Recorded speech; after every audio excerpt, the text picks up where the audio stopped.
Hello, good evening students. ગઈકાલે પુષ્પના પુંકેસર ચક્ર અથવા પુંકેસરનો સ્ટડી કર્યો. પરાગાશયનો આડો છેદ, પરાગાશયના આડા છેદની અંદર તમને એના લેયરની અંદર જોવા મળ્યા ચાર સ્તર પસાર કરી આપણે અંદર દાખલ થયા એટલે લઘુબીજાણુધાની અને લઘુબીજાણુધાનીની અંદર રહેલો સેલ અર્ધીકરણ પામી અને ચાર એકકીય પરાગરજનું સર્જન કરે છે.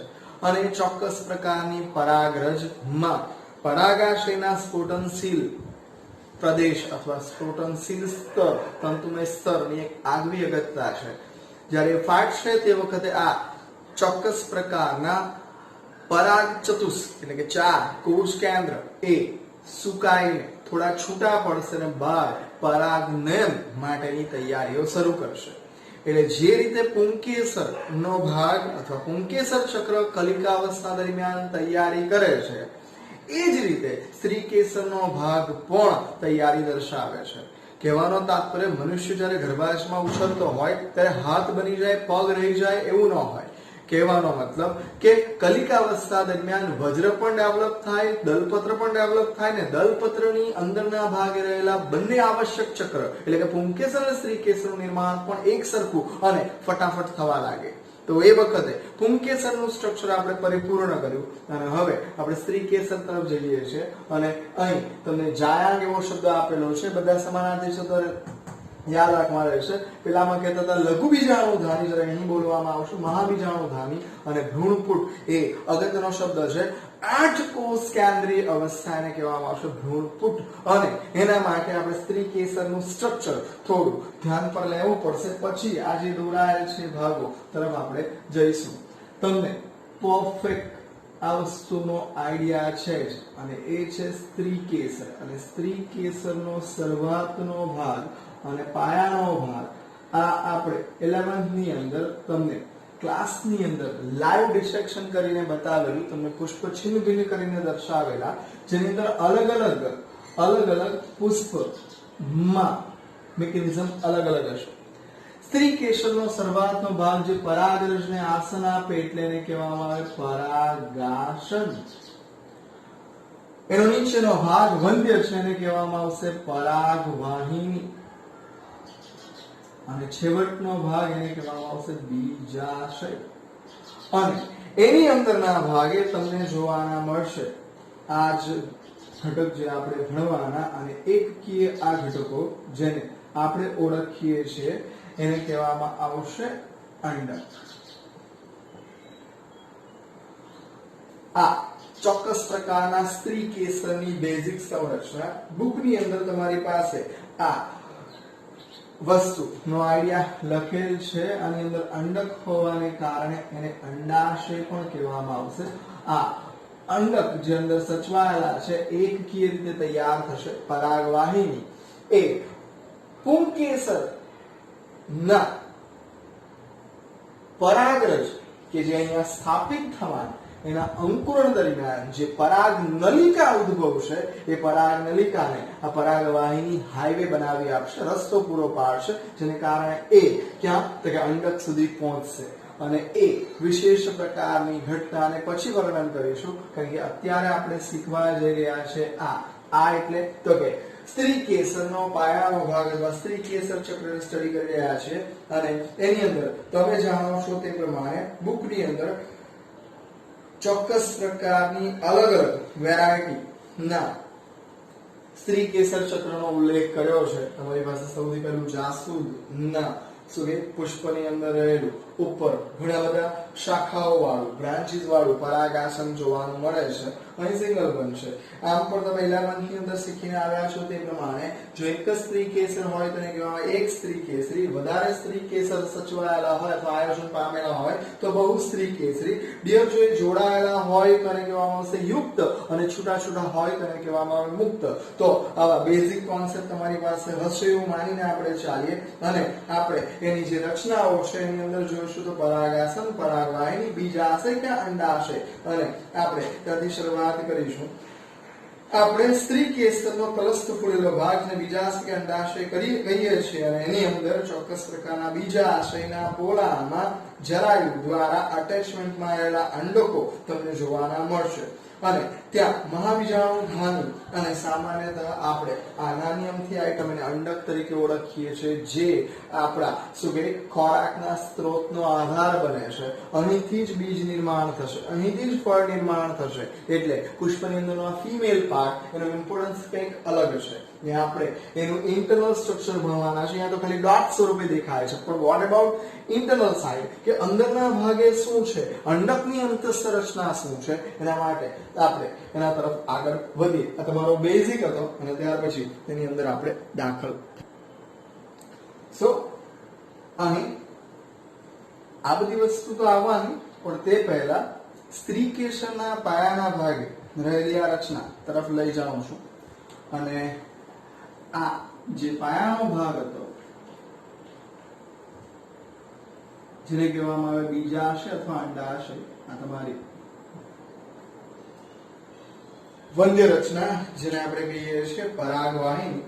અને હવે ઇન્ટરનલ સાઈડે તમને આવી એક વિશેષ રચના જોવાની મળશે.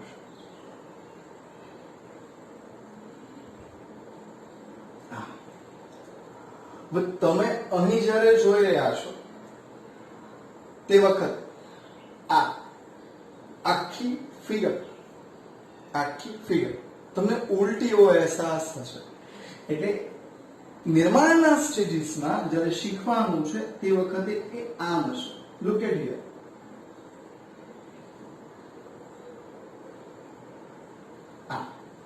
પણ જે અહીં દર્શાવેલ છે એ ફિગર સાથે જોડાશે. અને બે વસ્તુ પર ધ્યાન આપો. અહીંયાથી તમને છિદ્ર જેવું દેખાશે અને બીજાંડ છિદ્ર અથવા અંડક છિદ્ર તરીકે ઓળખાશે. અને એ જ રીતે તળિયાનો ભાગ તો એને કહેવામાં આવશે અંડક તલ અથવા કહેવામાં આવશે બીજાંડ તલ. જરાક પણ ગૂંચવવાની જરૂર નથી. આ મેકેનિઝમ આમ છે. આ પોર દેખાય છે, છિદ્ર દેખાય છે અને એ કહેવાશે અંડકની રચના ભણી રહ્યા છે એટલે સ્વાભાવિક છે અંડક છિદ્ર. અને આપણી હથેળીનો ભાગ જેનો બેઝ છે એને આપણે કહીશું અંડક તલ. બીજા અર્થમાં અથવા બીજા શબ્દમાં એને કહેવામાં આવશે બીજાંડ છિદ્ર. બંને નામ સરખા છે. આ વિશેષ પ્રકારના અંડકને જ આપણે બીજાંડ કહીએ છીએ અને એ જ વસ્તુને અહીં જોડવાનું છે કે આ છિદ્રનો ભાગ બીજાંડની અંદરનું છિદ્ર એટલે એને કહેવામાં આવશે બીજાંડ છિદ્ર અથવા એને કહેવામાં આવશે અંડક છિદ્ર. એ જ રીતે એનો તળિયાનો ભાગ એને કહેવામાં આવશે તળિયું એટલે કે અંડક તલ અથવા બીજાંડ તલ. પણ જ્યારે મેચ્યોરિટી મેળવશે તે વખતે આ સિચ્યુએશન પલટાઈને આમ થઈ જશે. એટલે જ્યારે આકૃતિમાં છેલ્લે તમે જ્યારે અનુભવશો ત્યારે આ શું હતું આનું નામ છે બીજાંડ છિદ્ર અને આ ભાગ શું હતો બીજાંડ તલ. એટલે આકૃતિની અંદર આ વસ્તુ તમને કન્ફ્યુઝ કરી નાખશે અને તે બની જશે આ રહ્યો. એટલે તે વખતે આ રીતે છે અને આની અંદરની સાઈડે જે આ એક અંડક છે, એક બીજાંડ છે, એ બીજાંડના ભાગોનું વર્ણન કરેલું છે કે અંડક છિદ્ર અને આને કહેવામાં આવશે અંડક તલ, જે હાલ મેં લખ્યું નથી. આ મિકેનિઝમ ઓરિજિનલ જે તમને આમ શીખવેલી છે કે જ્યારે આ નિર્માણના સ્ટેજીસમાં એ આમ હશે અને ત્યાર પછી એ જ્યારે મેચ્યોરિટી પર એ આ રીતની પોતાની રૂપાંતરિત અવસ્થા મેળવશે. હવે એનું રહસ્ય પણ જોવા જેવું કે કેમ આવું થાય.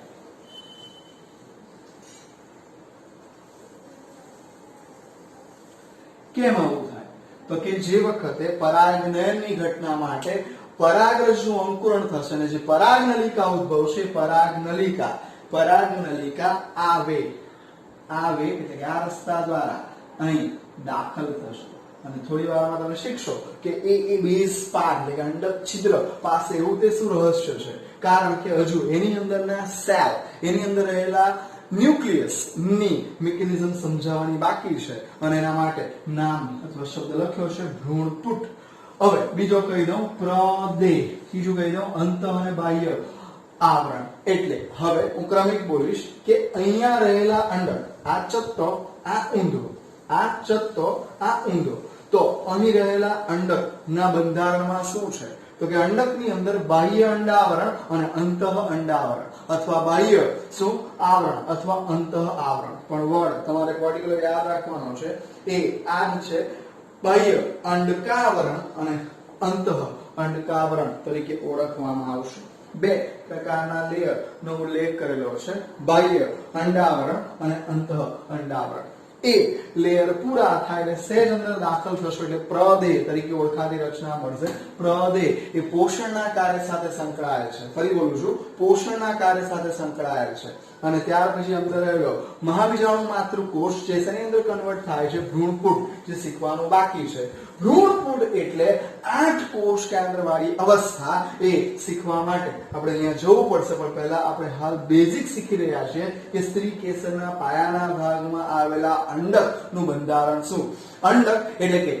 સ્ત્રી કેસરના પાયાના ભાગે આવેલી એક વિશિષ્ટ પ્રકારની રચના જેનું બંધારણ હાલ જોઈ રહ્યા છે કે અંડકના બંધારણમાં અંડકાવરણ આવશે બે અંડકાવરણ બાહ્ય અને અંતઃ ત્યાર પછીનો ભાગ ન્યુટ્રિશન પોષણ માટે એને કહેવામાં આવશે પ્રદેહ અને ત્યાર પછી ભ્રૂણ છિદ્ર ભ્રૂણપુટ માગશે અને હવે બીજા બે શબ્દ છે અને બીજા બે શબ્દ આ રહ્યા બીજ કેન્દ્ર અને બીજો આવશે બીજ કેન્દ્ર ઓબ્ઝર્વ કર્યું છે કોઈ પણ સીડ્સ લાગ્યું હોય તો એ તમે મુક્ત અવસ્થામાં છોડી દેવું જ્યારે બીજાંકુરણની વાત આવે તે વખતે આપણે એવો શબ્દ વાપરીશું કે ફણગો ફૂટ્યો તે વખતે ફણગો એ બીજની અંદરથી ક્યાંથી નીકળે તો કે સર એમાં એની ફરતેનું આવરણ એટલે તમે વાલ મગ ચણા આ બધી મિકેનિઝમ જોઈ હશે બધા સીડ્સ જોયા છે તમે એને પલાળી રાખો થોડું ભેજ આપો એટલે એનું બહારનું બીજની ફરતેનું આવરણ જે બીજાવરણ જે ભૂતકાળમાં શું છે તો કે એને કહેવામાં આવે અંડાવરણ પણ ફલન બાદ આ અંડક શેમાં ફેરવાઈ જશે બીજમાં અને આ જે મિકેનિઝમ એમાં બાહ્ય અને અંતઃ અંડકાવરણ એ બીજાવરણમાં ફેરવાઈ જશે અને જ્યારે બીજ બનશે તે વખતે એ લેયર ફાટશે અને તે વખતે અંદરથી ફંગો એ નાના મસ્તા છિદ્રમાંથી બહાર આવશે અને એ મિકેનિઝમ અહીંયા વર્ણવવાનો પ્રયત્ન કરેલ છે બીજ કેન્દ્ર એ અંડક અને અંડનાળ વચ્ચેનું સંગમ સ્થાન છે તો અહીં તમારી પાસે આ મિકેનિઝમ અહીં જોવાની રહેશે એટલે થોડો આઈડિયા આવશે આ ભાગની અંદર હવે થોડું ધ્યાનથી ઓબ્ઝર્વ કરજો એટલે ખ્યાલ આવશે હવે શું આવી ગયું પ્રશ્ન ન થવો જોઈએ આ છે સ્ત્રી કેસરનો પાયાનો ભાગ આવ્યો અને એ છે બીજાશય અને બીજાશયની અંદર શું સચવાયેલો છે આ તમે જે જોઈ રહ્યા છો એ અંડક અને અંડક એ મહાબીજાણુ ધાની સાથેનું પ્રતિનિધિત્વ કરશે અને જેના તરફ આપણે જઈ રહ્યા છીએ હવે જોજો તમે કોઈ પણ બીજને જોયા હશે તુવર તમારી આંખ સામે લાવો વટાણા આંખ સામે લાવો તો એ કોઈ પણ વેરાયટીને તમે ઓબ્ઝર્વ કરશો તો આ તો પ્રિપેર થઈ ગયેલી વેરાયટી અને એની અંદર આ વટાણા તુવર ચણા એ વિશેષતઃ આવી રીતે જોડાયેલા હશે પણ તમે એને એકદમ પરિપક્વ અવસ્થામાં જ જુઓ છો પણ જ્યારે પુષ્પીય અવસ્થામાં હશે તે વખતે એક ઝીણિયમથી નાની મસ્તી એક રચના દ્વારા જોડાયેલા હશે અને નાની મસ્તી રચના એ આર્યા અને જેને તમે જ્યારે વેજીટેબલ સ્વરૂપે ઘરે લાવો છો તે વખતે તમે નખથી આ વેરાયટીને તોડીને એના બીજાશયમાંથી બહાર કાઢો છો અને બીજાશયમાંથી આ કાઢો તે વખતે આ મિકેનિઝમ તૂટી જાય છે બધાએ જોયું છે તમે વટાણાને અથવા તુવરને આમ ઊંધું કરી નાખો ખોલીને તો પણ પડી નહીં જશે કારણ કે વિશિષ્ટ પ્રકારની જરાયુ જેવી રચના સાથે સંકળાયેલા હશે જે બહારની તરફ આ દેખાશે ને કહેવામાં આવશે બીજાશય બીજને આશય આપે એવું અને અંદરના ભાગે જે અંડક છે જે ભવિષ્યની અંદર શું બનવાનો બીજ બનવાનો તો એમના માટે વિશેષ પ્રકારનું જોડાણ સ્થાન અને જેમ આપણે માતાના ગર્ભાશયમાં જેમ જોડાયેલા હતા તેમ આ પણ સીડ્સ એના શું કે બીજાશય સાથે અટેચમેન્ટમાં હશે અને આ જગ્યા ઉપર બીજ કેન્દ્ર અને બીજ છિદ્ર જેવા ઘટકોનું નિર્માણ થશે અને અહીં તમારી પાસે અંડનાળ અને અંડક તલ આવા ગોળ હશે અંડકનો દેહ જે ભાગ હોય અંડકનાળ સાથે જોડાયેલો હશે એને કહેવામાં આવશે શું બીજ કેન્દ્ર જે રીતે આ ચોક્કસ પ્રકારનો અંડકનો ભાગ બીજા સાથે અટેચમેન્ટમાં હશે તો આ ભાગને કહેવામાં આવશે, આ ભાગને કહેવામાં આવશે, શું કહેવાશે? એને કહેવામાં આવશે અંડક નાળ. અંડક એક કે બે રક્ષણાત્મક આવરણ ધરાવે જેને આપણે શું કહીએ છીએ? અંડાવરણ.